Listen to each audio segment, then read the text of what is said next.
Congratulations for choosing to take part in the French exchange. Although the exchange will undoubtedly improve your French, it's still a brave choice which requires lots of confidence to go and immerse yourself in a French family.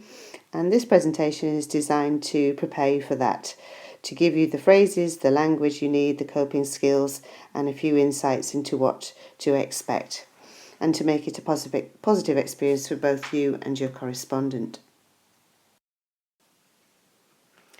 So, what to say when you first meet your French family? When you first meet them, you'll have had a long journey. You'll no doubt be feeling very tired, a little nervous, and perhaps a little overwhelmed. All that is perfectly normal, and to help you prepare for that first car journey home when you're on your own with your family for the first time, we've made a booklet full of useful phrases which you can learn. Phrases such as how you feel, whether you're feeling tired, whether the journey was long or uneventful, or whether it went quickly. And those will really help you start to develop a relationship and a good rapport with your family. One thing to bear in mind is whether you're going to use the tu informal form or the vous formal form or plural form. You're safe to assume that you can use the tu form for your correspondent, but you might want to use the vous form for the parents and definitely any elderly relatives that you're introduced to or teachers at school. But they will sympathise and understand if you get this wrong at the beginning. It just takes time, and it's something that you'll get used to throughout the length of your stay. Another thing not really to worry about is excessive politeness with table manners. If anything, your French correspondent might feel a bit more intimidated by the British concerns with etiquette and table manners. So as long as you say the same pleases and thank yous as you say at home, you really can't go wrong. Having a gift to offer to your family once you've had a chance to arrive and put your bag in your room is a nice way to break the ice, and if you've chosen something that's typically British, then it probably will provide you with a bit of a talking point. So if you have chosen something like that, make sure you've got a few phrases up your sleeve ready to explain about your gift. And I'm sure it will make your French family feel very, very happy.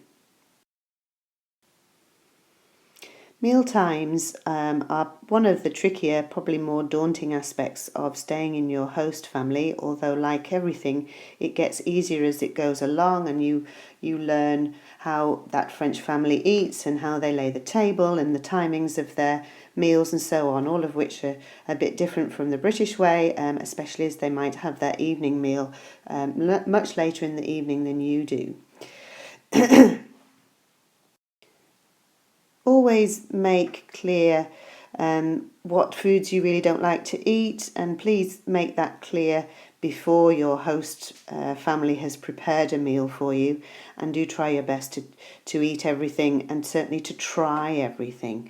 Nobody can fault you if you've given everything a try. And just remember, everybody feels nervous on the first night, and a smile goes an awful long way.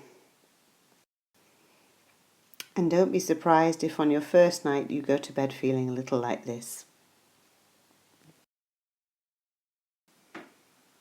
There are a few basic things that you will need to be able to ask around the house if you haven't been shown already. So, où sont les toilettes is useful. Est-ce que je peux téléphoner à la maison? And remember the code, +44, and knock off the first 0 for your home number.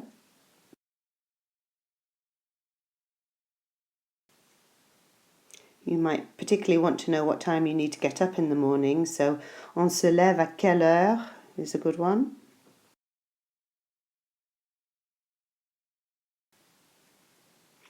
You may need to ask for something that you have forgotten or you need to borrow, so a hairdryer, for example. So, est-ce que je peux emprunter un sèche-cheveux?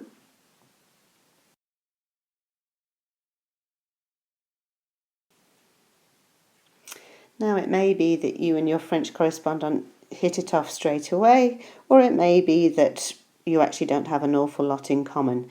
That's okay, as long as you make the effort to make contact, establish a relationship with your correspondent. It doesn't matter if you're actually quite different people.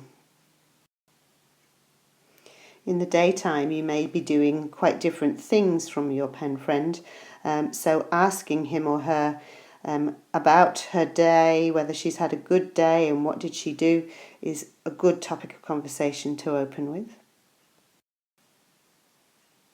You'll be given choices by your host family of what you would rather do, and often it's the case that you really don't mind. So the little phrase "ça m'est égal" is very good in this situation. Also, you may want to offer your host family some help, perhaps before the evening meal. And although your offer is very likely to be declined, it's always nice to be asked. And of course, nothing's perfect, so if something goes wrong, maybe you break something, "Je suis désolé" is the phrase you need.